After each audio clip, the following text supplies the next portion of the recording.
Dy motra të vogla përballen me një dilemë, nëna e tyre nuk mund të shkojë në prezantimin e ditës së familjes. Me një gjest të guximshëm, ato ftojnë një të panjohur elegant për të ushtirur si babai i tyre. Por ajo që fillon si një fantazi e pafajshme zbulon një lidhje të vërtetë që ndryshon fatin e të gjithëve. Nëse kjo histori ju interesoj, mos harroni të abonoheni në kanalin ton dhe të na tregoni nga cili qytet po na shikoni. Vazhdojmë. Premtoj se kjo do të jetë historia më e mirë që do të dëgjoni në jetën tuaj. Dielli i pasdites hynte përmes të çarave të perdes së zbejur, duke vizatuar vija të arta në dyshemen me çimento të lëmuar të apartamentit të vogël. Lira dhe Ledia, dy vajza 7 vjeçare identike në gjithçka përveç mënyrës së lidhjes së flokëve, ishin ulur në dyshemen e dhomës së ndenjes, të rrethuara nga lapsa me ngjyra dhe fleta të bardha të zhubravitura. Televizori i vjetër në qoshe transmetonte filma vizatimor me zë të ulët, më shumë si shoqëri sesa si argëtim i vërtetë. Të dyja vizatonin me përqendrimin tipik të atyre që e shndërrojnë një letër të bardhë në një univers të tërë. Lira, më e madhja për saktësisht 12 minuta, i kishte flokët të lidhura në dy gërsheta të larta që lëkundeshin kur ajo lëvizte kokën. Ledia preferonte një bisht të thjesht, gjithmonë pak të shtrembër sepse këmbëngulte ta bënte vetë. Në atë moment, Lira po vizatonte një shtëpi të madhe, me dritare shumë ngjyrëshe dhe një kopsht plot lule që dukej se shpërthenin nga faqja. Ledia, nga ana tjetër, po përkujdesej për detajet e 3 figurave si shkopin, një më e madhe në qendër, 2 më të vogla në çdo anë, të gjitha të kapura për dore. Dera e përparme u hap me kërcitjen karakteristike që lajmëronte ardhjen e dikujt. Marina hyri duke mbajtur 2 çanta supermarketi, flokët e saj gështenjë të lidhura në një topuz të nxituar, fytyra e saj e shënuar nga lodhja e dikujt që ishte zgjuar në 5 të mëngjesit dhe ende kishte një natë të gjatë përpara.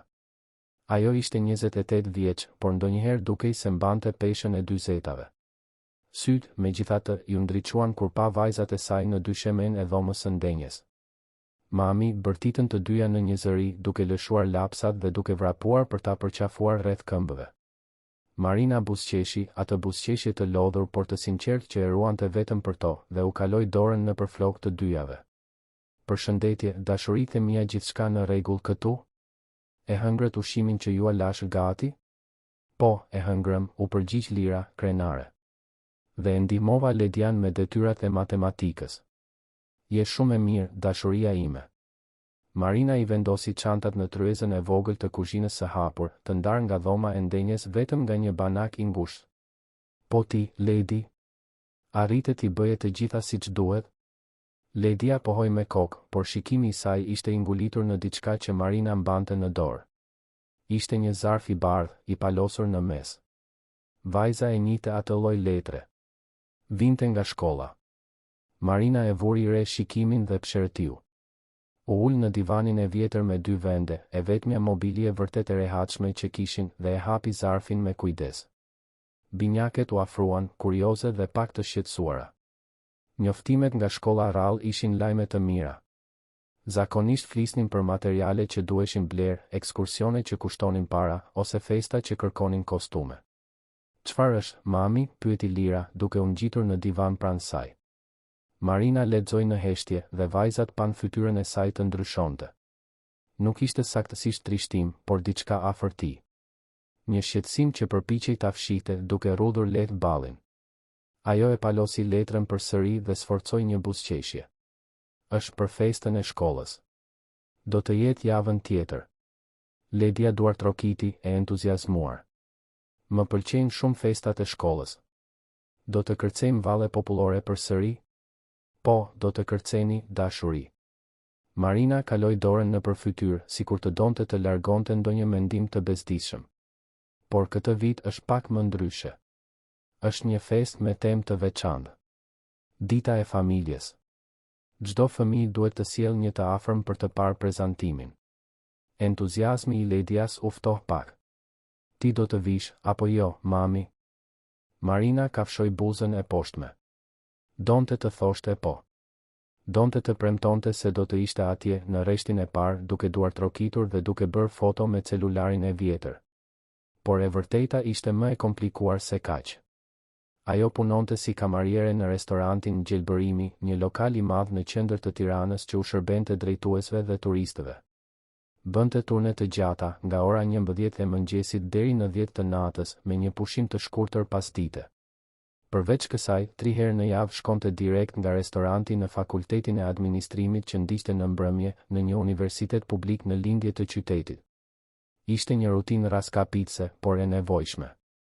Marina ëndërronte për një të ardhme më të mirë për vajzat e saj dhe e dinte se arsimi ishte e vetmja rrugë e mundshme.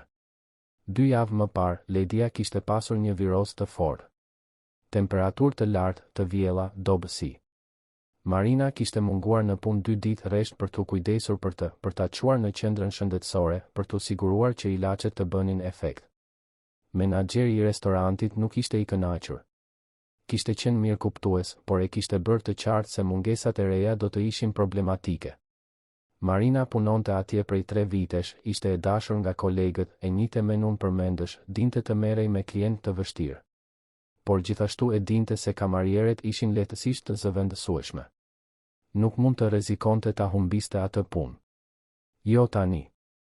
Jo me 2 vajza për të rritur vetëm. Mami, zëri i Lirës e solli përsëri në realitet. Do të vish apo jo? Marina mori frym thellë. Nuk e di nëse do të arri, dashuria ime. E premtja është një nga ditët më të ngarkuara në restoran. Nëse mungoj përsëri, mund të kem probleme në punë. Heshtja që pllakosi në dhomë ishte e rëndë. Lira dhe Ledia u pan me njëra tjetrën, atë lloj komunikimi të heshtur që vetëm binjakët duket se e zotërojnë.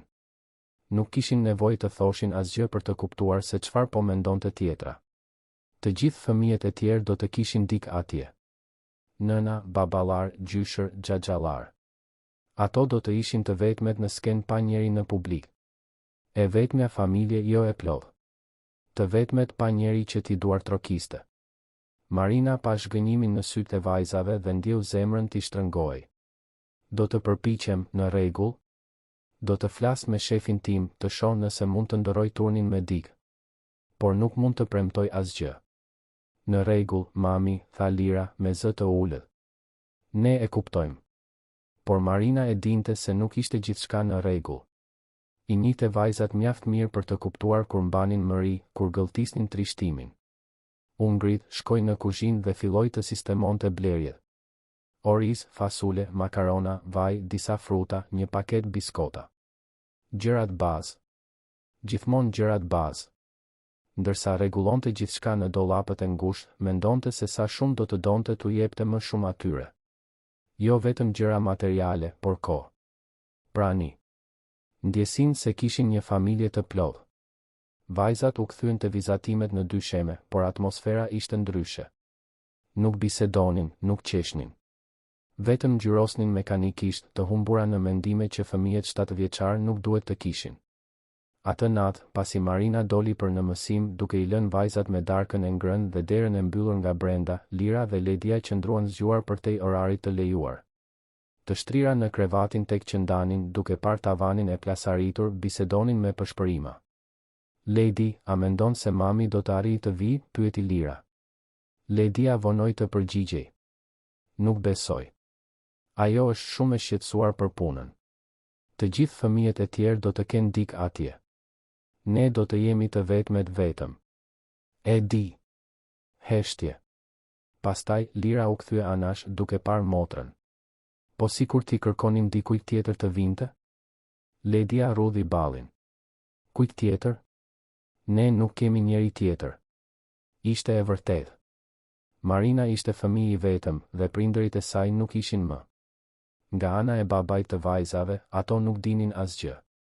Marina nuk fliste kurrë për të. Kur e pyesnin, ajo thjesht thoshte se ai nuk ishte pjesë e jetës së tyre dhe ndryshonte temë. Me kohën, binjaket pushuan së pyeturi.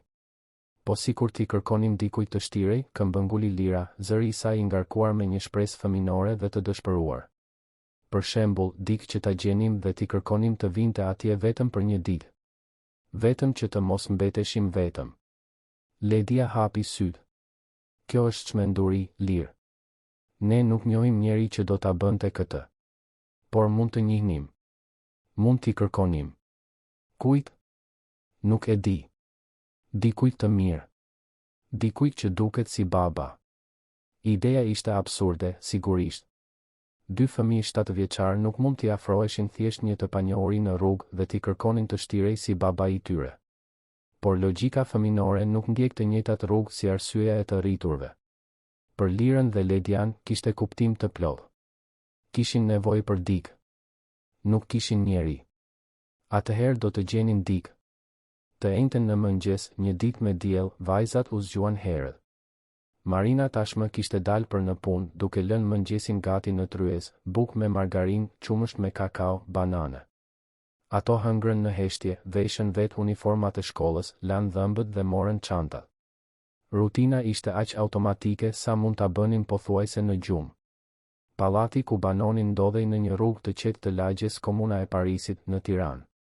Ishte një ndërtesë e vjetër 4-katëshe, pa ashensor, me një fasadë të vjetruar dhe një portineri të vogël ku portieri, zoti Osman, kalonte ditët duke dëgjuar radio dhe duke zgjidhur fjalë kryqje. Vajzat banonin në katin e tretë, apartamenti 305. Zbritën shkallët me kujdes, përshëndetën zotin Osman, I cili gjithmonë u buzëqeshte, dhe dolën në rrugë. Shkolla ndodhej 3 bloqe larg. Marina I çonte çdo mëngjes para se të merrte autobusin për në punë, por muajt e fundit kishte filluar t'i linte të shkonin vetëm, me kusht që të premtonin të ecnin gjithmonë bashkë dhe të shikonin në të dyja anët para se të kalonin çdo rrugë. Ishte një masë e nevojshme. Fakulteti mbaronte vonë dhe Marina shpesh arrinte në shtëpi vetëm pas mesnate. Vajzat duhej të mësonin të kujdeseshin për veten. Atë mëngjes, megjithatë, Lira kishte plane të tjera. Mbajti dorën e Ledias dhe, në vend që të kthehej majtas në qoshen e dytë siç bënin gjithmonë, vazhdoi drejt. Lirë, shkolla është andej, protestoi Ledia duke treguar në drejtimin e duhur. E di. Por do të bëjmë një xhiro të vogël më parë. Xhiro ku? Vetëm eja. Ecnin edhe 2 bloqe të tjera, derisa arritën në rrugën e Durrësit, një nga rrugët më të ngarkuara të zonës. Makinat kalonin me shpejtësi, autobusët nxirrnin tym, këmbësorët e nxituar kryqëzoheshin në trotuare. Vajzat u ndalën në një stacion autobusi, duke u shtirur se po prisnin, por në të vërtetë vëzhgonin njerëzit që kalonin. Burra me kostume me çanta ekzekutive. Gra me taka të larta duke folur në celular. Korrier me motor të zhurmshëm. Shitës ambulant që ofronin ujë, karamele, çadra. Lira kërkonte dikë të veçantë. Nuk dinte ta shpjegonte saktësisht se çfarë, por ndjente se do ta njihte kur ta shite. Dikë që dukej I besueshëm. Dikë që dukej si baba. Ledia tërhoqi mëngën e bluzës së motrës. Lirë, do të humbasim mësimin. Le të ikim. Edhe 1 minutë. Dhe atëherë e pa. Në anën tjetër të rrugës, I ndalur përballë një ndërtese zyrash me xhama pasqyrë, ishte një burr. I gjatë, duhet të ishte rreth 40 vjeç, ndoshta pak më shumë. Kishte veshur një kostum gri të errët, kravatë blu marine, këpucë të zeza të lustruara në mënyrë të përsosur. Mbante një çantë lëkure në dorën e djathtë dhe shikonte orën e dorës me një farë padurimi, sikur priste dikë që ishte vonuar. Kishte flokë të thinjur në tëmtha, një fytyrë të rregullt, një qëndrim të drejtë që transmetonte besim. Ai është, tha Lira, duke treguar diskretisht. Kush? Ai burri atje. Do të flasim me të. Ledia hapi sytë. Je çmendur? Mami tha të mos flasim kur me të panjohur. Por duhet. Eja. Para se Ledia të mund të protestonte më shumë, Lira tashmë po kalonte rrugën, duke mbajtur fort dorën e motrës.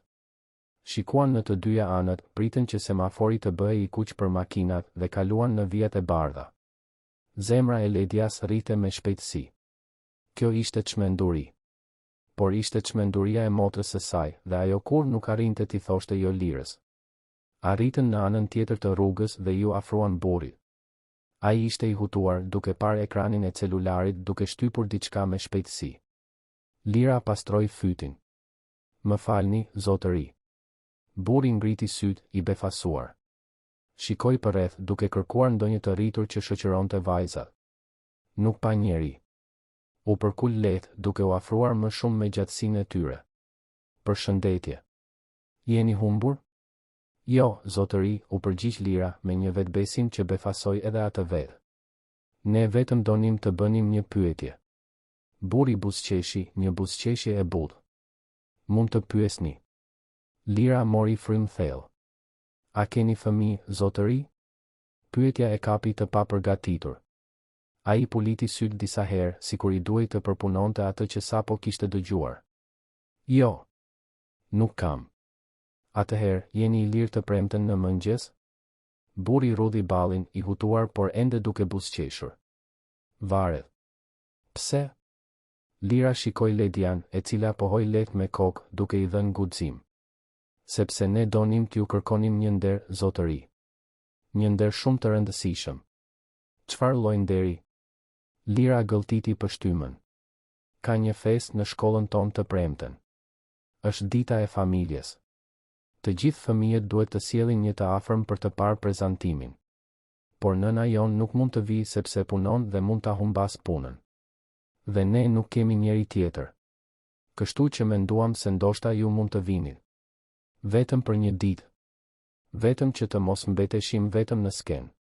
Burri mbeti plotësisht i paralizuar. Shikoi nga njëra vajzë te tjetra, duke u përpjekur të kuptonte nëse kjo ishte një shaka, një reng, ndonjë lloj kamere e fshehtë.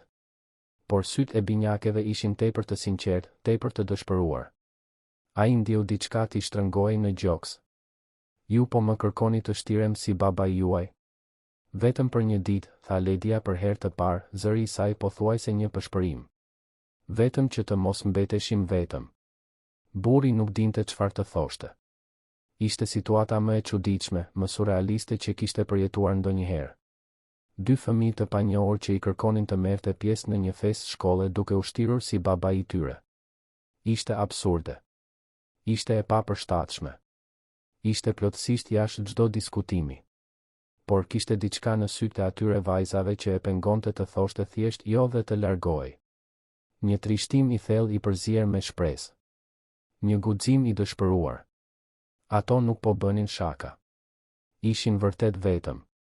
Vërtet kishin nevojë për dikë. Nuk mendoj se është një ide e mirë, filloi ai, duke zgjedhur fjalët me kujdes. Ju nuk më njihni. Unë nuk ju njoh. Kjo nuk do të ishte e drejtë. E dim, tha Lira shpejt. Por ne nuk kemi njeri tjetër. Dhe ju dukeni si një njeri i mirë. Dukeni si baba. Burri ndjeu një ny në fyt. Dukeni si baba, kur ishte hera e fundit që dikush i kishte thënë diçka të tillë? Kur ishte hera e fundit që dikush e kishte parë dhe kishte parë diçka për te biznesmenit të suksesshëm, ekzekutivit të zënë, burrit të vetmuar që jetonte në një apartament shumë të madh dhe punonte deri shumë vonë? Si quheni? Unë jam Lira. Ajo është Ledia. Jemi binjake. Gëzohem, Lira dhe Ledia. Unë quhem Eduard. Vajzat buzëqeshën dhe ishte sikur dielli të kishte dalë nga pas rreve. Gëzohem, zoti Eduard. Dëgjoni, e kuptoj situatën tuaj. Vërtet. Por unë nuk mund të shfaqem thjesht në shkollën tuaj duke u shtirur si dikush që nuk jam. Kjo do të shkaktonte probleme. Për mua dhe për ju. Buzëqeshja e vajzave u zhduk. Lira kafshoi buzën e poshtme, duke luftuar me lotët. Në rregull. Ne e kuptojmë. Na falni për bezdisjen. Ato u kthyen për të ikur, duart ende të ndërthurura, dhe Eduard i ndjeu diçka të thyej brenda tij. Pa veten në moshën 7 vjeçare, në një shkollë publike në periferi të Tiranës, duke marrë pjesë në një shfaqje teatri ku të gjithë fëmijët e tjerë kishin prindër që i shikonin. Përveç tij. Nëna e tij punonte si pastruese dhe nuk mund të mungonte. Babai i tij nuk kishte qenë kurrë i pranishëm. Eduard i e mbante mend se sa i vetmuar ishte ndjerë në atë skenë. I padukshëm. I harruar. Prit. Vajzat ndaluan dhe u kthyen. Ku është shkolla juaj? Shkolla 9 vjeçare Ismail Qemali, tha Lira, syt i shkëlqenin nga shpresa e ri për të rirë. Në rrugën Bajram Curi. Dhe në çor është prezantimi? 9:30 të mëngjesit. Eduard i pshërtiu. E dinte se po bënte një gabim. E dinte se kjo mund të shkonte keq në 1000 mënyra të ndryshme.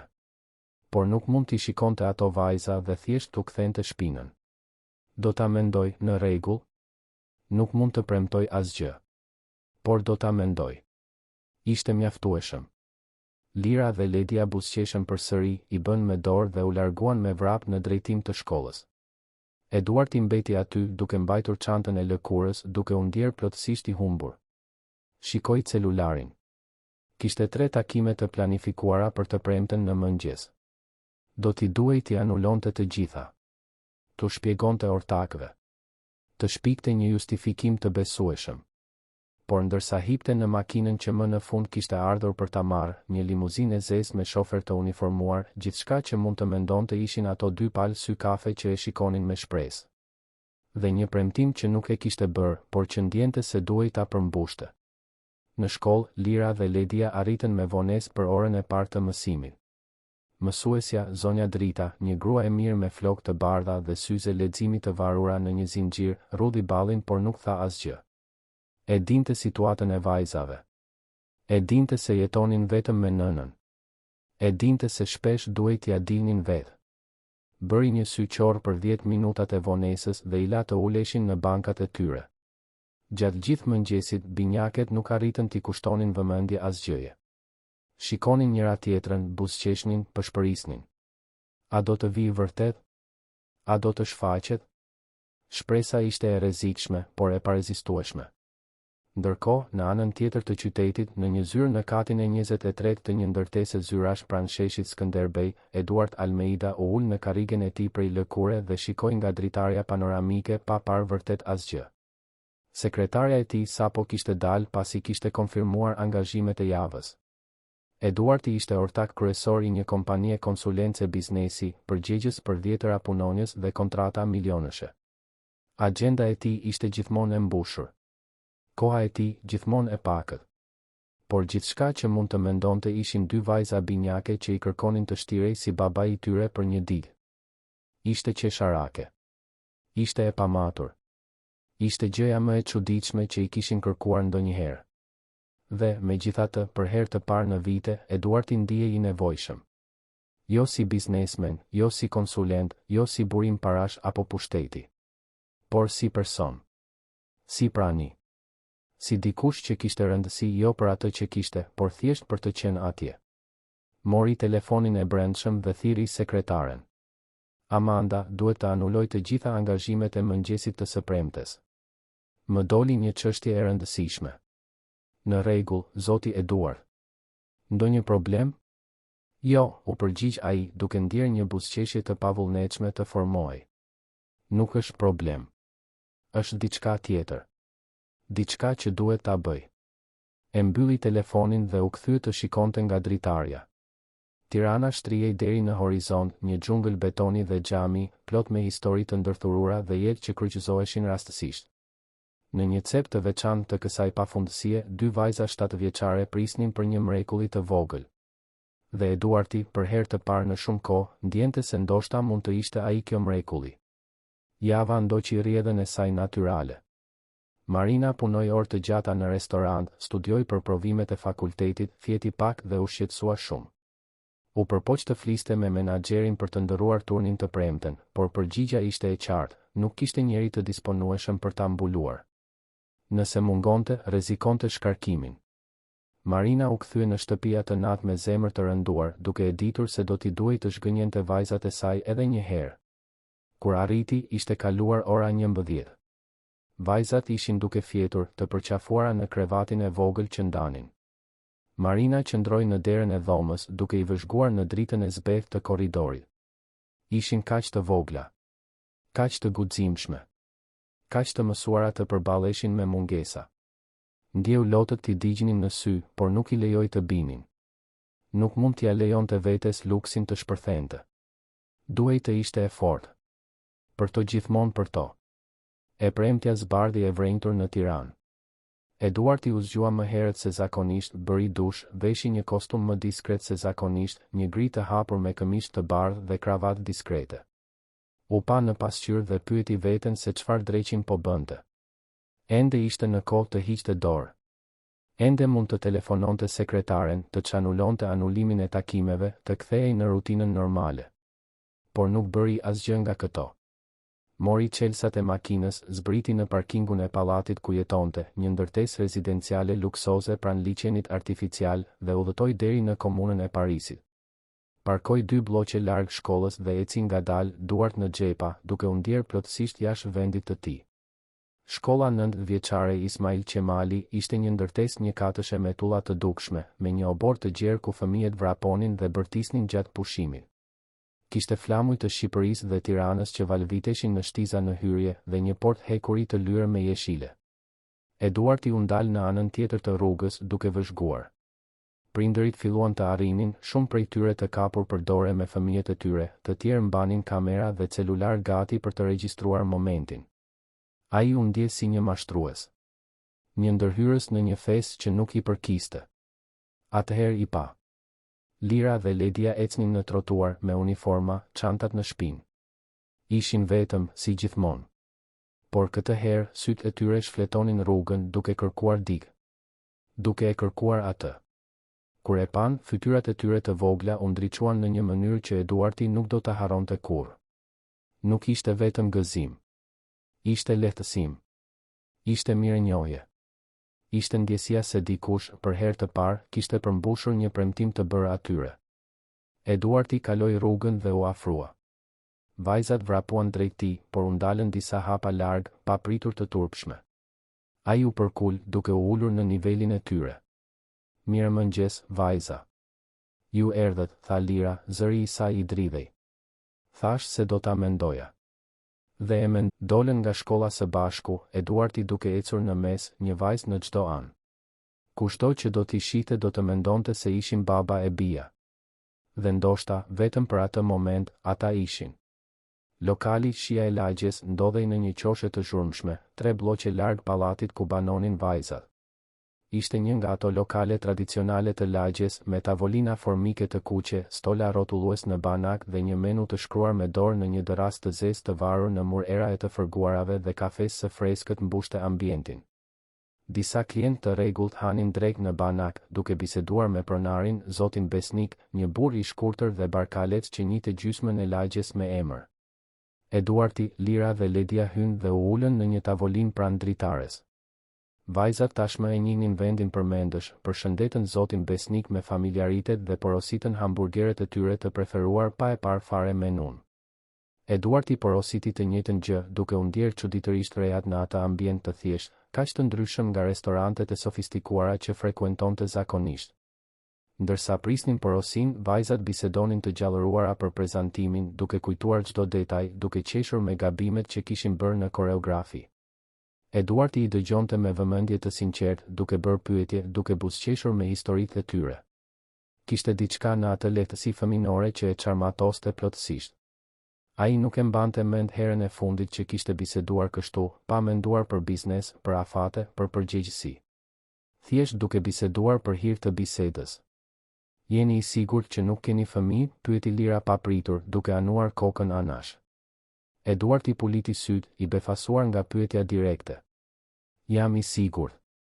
Pse? Sepse jeni shumë i mirë në këtë. Të bisedosh me fëmijë. Të na bësh të ndihemi të rëndësishme. Vërejtja e kapi të papërgatitur. Ai kur nuk e kishte menduar veten në këtë mënyrë. Faleminderit, Lira. Kjo është shumë e sjellshme nga ana jote. Ledia piu pak nga lëngu i portokallit që zoti Besnik kishte sjell dhe e shikoi Eduartin me kuriozitet. Ju jetoni vetëm? Po. Dhe nuk keni frikë natën? Eduarti buzëqeshi. Ndonjëherë. Por jam mësuar. Edhe ne jetojmë vetëm me mamin, vazhdoi Ledia. Dhe ndonjëherë ndihemi pak vetëm. Por të paktën kemi njëra tjetrën. Jeni shumë me fat për këtë. Të kesh një motër duhet të jetë shumë mirë. Po, është, u pajtua Lira. Ledia është shoqja ime më e mirë. Bëjmë gjithçka bashkë. Ndajmë gjithçka. Edhe krevatin. Eduarti ndiu një shtrëngim në gjoks. Imagjinoj 2 vajzat duke ndarë një krevat të vogël, duke u kujdesur për njëra tjetrën, duke u rritur shumë shpejt sepse jeta nuk u kishte dhënë zgjidhje tjetër. Kujtoi fëmijërinë e tij, gjithashtu të shënuar nga mungesa dhe vështirësi. Nëna e tij punonte nga mëngjesi në mbrëmje dhe ai kalonte pjesën më të madhe të kohës vetëm në një apartament të vogël në lindje të Tiranës. Kishte mësuar herët të gatuante, të lante rroba, t'ia dilte mban. Ashtu siç po mësonin ato vajza. Po nëna juaj, pyeti Eduardi, duke zgjedhur fjalët me kujdes. Si është ajo? Fytyrat e binjakeve u ndriçuan. Nëna jon është personi më i mirë në botë, tha Ledia me bindje absolute. Ajo punon shumë. 2 punë dhe ende studion natën. Ajo do të bëhet administratore, shtoi Lira. Thotë se kur të diplomohet do të gjejë një punë më të mirë dhe ne do të mund të udhëtojmë gjatë pushimeve. Duket se është një grua shumë e fortë. Po, është. Dhe kujdeset shumë mirë për ne. Edhe kur është e lodhur, gjithmonë pyet nëse kemi bërë detyrat, nëse kemi ngrënë siç duhet, nëse gjithçka është në rregull në shkollë. Eduardi dëgjonte me vëmendje, duke formuar në mendje imazhin e një gruaje luftëtare, të përkushtuar, duke bërë të pamundurën për t'u dhënë vajzave të saj më të mirën që mundej. Ndjeu respekt të menjëhershëm për dikë që as nuk e njihte. Dhe gjithashtu një therje faji, sepse jetonte në një realitet kaq të largët nga ajo luftë e përditshme. Hamburgeret arritën, të mëdhenj dhe të lëngshëm, të shoqëruar me patate të skuqura krokante. Vajzat ju sulën ushqimit me oreks të madh, duke biseduar me skafshatave, duke qeshur me shakat e brendshme që vetëm ato i kuptonin. Eduardi hante ngadalë, duke i vëzhguar, duke ndjerë diçka të çuditshme të rritej brenda tij. Nuk ishte keqardhje. Ishte diçka më e thellë. Një lidhje që nuk arrinte ta shpjegonte. Kur mbaruan së ngrëni dhe Eduardi pagoi faturën, duke këmbëngulur se ishte dhurata e tij për to, Lira e shikoi Ledian dhe pastaj atë. Donim t'ju tregonim diçka. Mund të vini me ne deri në shtëpinë tonë?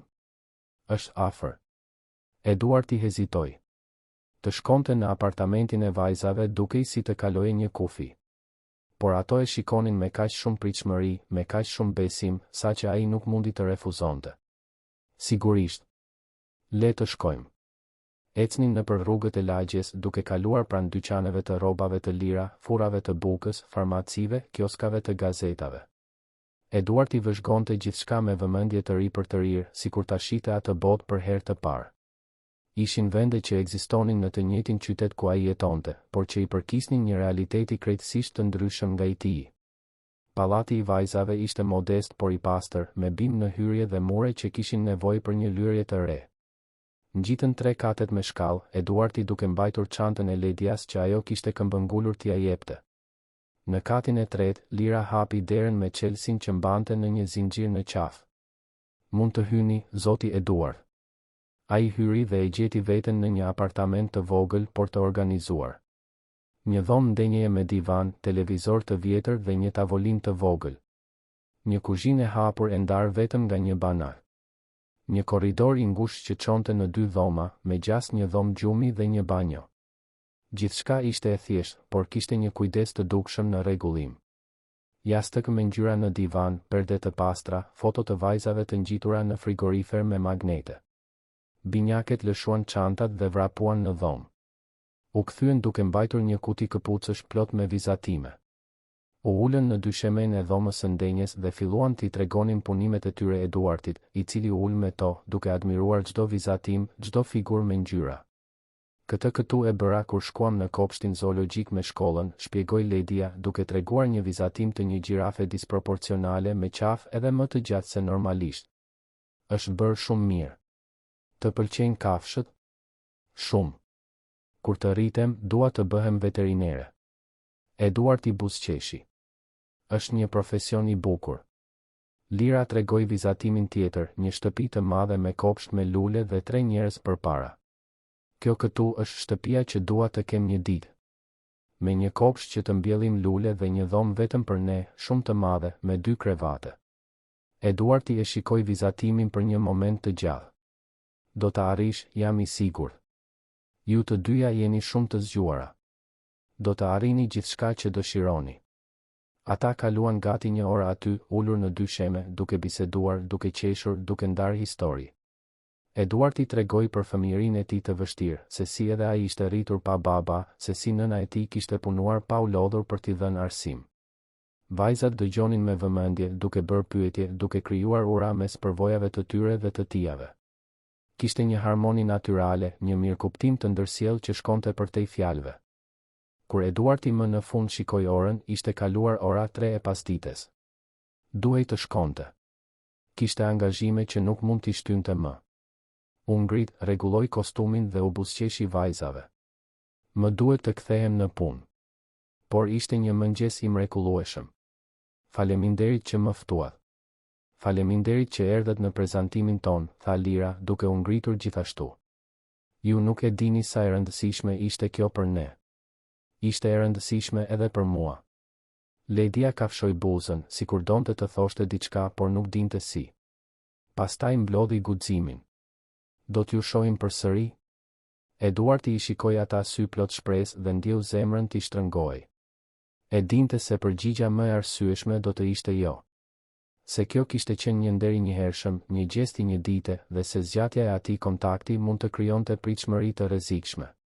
Por fjalët që dolën nga goja e tij ishin të tjera. Sigurisht që po. Nëse doni, unë mund të vi t'ju vizitoj her pas here. Buzëqeshjet që mori si përgjigje vlenin çdo rrezik. Eduardi doli nga pallati duke u ndjerë ndryshe. Më I lehtë. Më I gjallë. Hyri në makinë dhe qëndroi aty për disa minuta, vetëm duke menduar. Ato vajza kishin prekur diçka të thellë brenda tij. Kishin zgjuar një pjesë të tij që ai as nuk e dinte se ekzistonte. Një dëshirë për të kujdesur, për të mbrojtur, për të qenë I pranishëm. Në ditët në vijim, Eduardi nuk mund të ndalonte së menduari për Lirën dhe Ledian. Gjatë takimeve të rëndësishme, e kapte veten duke imagjinuar nëse ato ishin mirë, nëse kishin ngrënë drejt siç duhet, nëse po bënin detyrat e shtëpisë. Natën, vetëm në apartamentin e tij luksos me pamje nga qyteti, ndjente heshtjen të peshonte në një mënyrë që nuk kishte peshuar kurrë më parë. Të martën e javës pasardhëse, mori një vendim. Shkoi në një dyqan të madh dhe bleu materiale shkollore, fletore të reja, kuti të plota me lapsa me ngjyra cilësore, stilolapsa, goma, mprese. Bleu gjithashtu 2 çanta të reja, rroba, këpucë, atlete. Shpenzoi më shumë se sa duhej, por nuk I bëhej vonë. Donte të shihte fytyrat e vajzave të ndriçonin përsëri. Kur arriti në pallat, në fund të pasdites, I ra ziles. Lira u përgjigj dhe zëri I saj u bë I mbredh nga habia. Zoti Eduard? Jeni ju? Unë jam. Mund të ngjitem? Sigurisht. Ne jemi këtu. U ngjit duke mbajtur çanta të rënda, zemra I rrite më shpejt se normalisht. Kur arriti në katin e tretë, dera ishte tashmë e hapur dhe vajzat prisnin me buzëqeshje të mëdha. Çfarë keni sjell? Pyeti Ledia, kurioze. Disa dhurata. Mund të hyj? Hyn në dhomën e ndenjes dhe Eduardi I vendosi çantat në divan. Vajzat hapën gjithçka me entuziazëm, duke thirrur me habi për çdo sen të zbuluar. Fletoret ishin me ngjyra, me kopertina me shkëlqim. Lapsat me ngjyra vinin në një kuti druri të llakuar. Çantat ishin roz dhe lejla, saktësisht ngjyrat e preferuara të secilës, sikur Eduardi ta kishte gjetur me mend. Janë të gjitha të bukura, zoti Eduard, tha Lira, duke përqafuar një nga fletoret në gjoks. Por duhet të kenë kushtuar shumë. Mos u shqetësoni për këtë. Desha t'ju a bëj dhuratë. Por pse? Pyeti Ledia, sinqerisht e hutuar. Ne mezi ju njohim. Eduardi u ul në divan dhe I shikoi me sinqeritet. Sepse ju më bëtë të kujtoj sa e rëndësishme është të kesh dikë që kujdeset. Dhe unë do të doja të isha ai person për ju, nëse më lejoni.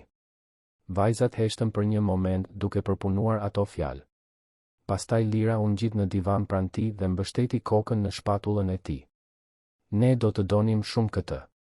Ishin kështu, të tre ulur në divan të rrethuar nga dhuratat, kur dera e përparme u hap. Marina hyri duke mbajtur çantën e punës, fytyra e lodhur, flokët e lëshuar mbi supe. U ndal në mes të dhomës, e ngrirë duke parë skenën përballë saj. Eduardi u ngrit menjëherë duke u ndjerë si një ndërhyrës I kapur në flagrancë. Vajzat vrapuan të nëna, duke folur në të njëjtën kohë, duke shpjeguar për festën në shkollë, se si Eduardi kishte ardhur, për drekën dhe tani për dhuratat. Marina dëgjonte në heshtje, fytyra e saj e padeshifrueshme. Por sytë e saj ishin të ngulitur tek Eduardi dhe kishte diçka në atë shikim që ai nuk arrinte ta interpretonte. Nuk ishte zemërim. Nuk ishte saktësisht habi. Ishte diçka tjetër. Diçka më e thellë. Diçka që dukej si shok. Vajza, shkoni në dhomë, tha Marina, zëri I saj I kontrolluar por I prerë. Më duhet të flas me zotërin vetëm. por mami filloi të protestonte lira. Në dhomë. Tani. Binjaket u bindën me ngurim duke marrë disa nga çantat me vete. Dera e dhomës u mbyll dhe Marina dhe Eduardi mbetën vetëm në dhomën e ndenjes. Heshtja ishte e rëndë, e ngarkuar me tension. Marina kryqëzoi krahët duke mbajtur distancë. Kush jeni ju? Emri im është Eduard Almeida. Vajzat tuaja mu afruan javën e kaluar dhe më kërkuan të shkoja në prezantimin e shkollës sepse ju nuk mund të vini. Ato bën çfarë? Zëri I Marinës u ngrit një ton. Ato I janë afruar një të panjohuri në rrugë. Ishte në një situatë të sigurt. Ishin të shqetësuara se do të mbeteshin vetëm në prezantim. Dhe ju thjesht pranuat? Marina bëri një hap përpara, syt I shkëlqenin nga indinjata dhe diçka tjetër. Nuk ju duke çuditshme? E papërshtatshme? 2 fëmijë të panjohur që kërkojnë këtë? Mu duk, pranoi Eduardi. Por gjithashtu mendova se ato kishin nevojë për dikë. Dhe unë isha I disponueshëm. Marina qeshi, por nuk kishte humor në atë tingull. I disponueshëm. Sa e përshtatshme. Dhe tani? Shfaqeni këtu me dhurata të shtrenjta, duke fituar besimin e vajzave të mia dhe unë duhet thjesht ta pranoj? Nuk po ju kërkoj ta pranoni. Vetëm doja të ndihmoja. Të ndihmonin. Marina tundi kokën, duart I dridheshin lehtë. Ju nuk e kuptoni. Ju nuk mund të hyni thjesht në jetën e tyre kështu dhe pastaj të zhdukeni. Ato do të lidhen. Do të krijojnë pritshmëri. Dhe kur ju të lodheni nga kjo lojë e samaritanit të mirë dhe të zhdukeni, kush do të merret me vuajtjen e tyre? Unë. Eduardi heshti duke përthithur furinë e justifikuar të asaj gruaje. Ajo kishte të drejtë. Ai nuk kishte menduar për pasojat afatgjata. Kishte vepruar nga impulsi, nga emocioni, pa marrë parasysh ndikimin që prania e tij e përkohshme mund të shkaktonte. Nuk kam ndërmend të zhdukem, tha ai me zë të ulët. Të gjithë e thonë këtë. Marina ktheu fytyrën duke fshirë shpejt diçka që mund të kishte qenë një lodh. Ju lutem, largohuni. Dhe mos u ktheni. Vajzat e mia tashmë kanë mjaft mungesa në jetën e tyre. Nuk kanë nevojë për një tjetër. Marina, filloi Eduardi, por ajo e ndërpreu. Është zonjë. Jo Marina. Dhe ju lutem, respektoni kërkesën time. Shkoni. Nuk kishte çfarë të bënte përveç se të bindej. Eduardi mori çantën e tij, që e kishte lënë të mbështetur në mur dhe eci drejt derës. Para se të dilte, u kthye një herë të fundit. Më vjen keq nëse shkaktova ndonjë problem. Nuk ishte qëllimi im. Marina nuk u përgjigj. Vetëm qëndroi aty me shpinë nga ai, supet të tendosura. Eduardi doli, mbylli derën pas vetes dhe zbriti shkallët me gjoksin e shtrënguar. Ndihej I hutuar, I frustruar dhe çuditërisht I trishtuar. Brenda apartamentit, Marina u mbështet në derën e mbyllur dhe I la lotët të binin më në fund. Ta shite atë fytyrë përsëri pas kaq shumë kohësh ishte si të përplasej nga një tren. Eduard Almeida. Ajo e mbante mend. Sigurisht që e mbante mend. Si mund ta harronte? 8 vjet më parë, ajo punonte si kamariere në një event elegant korporativ në një hotel me 5 yje. Ishte një punë e përkohshme, e paguar mirë, që e kishte pranuar për të mbledhur para për të paguar faturat e prapambetura. Kishte shërbyer kanape dhe shampanjë për drejtues të veshur mirë, duke u ndjerë e padukshme në turmën e sofistikuar.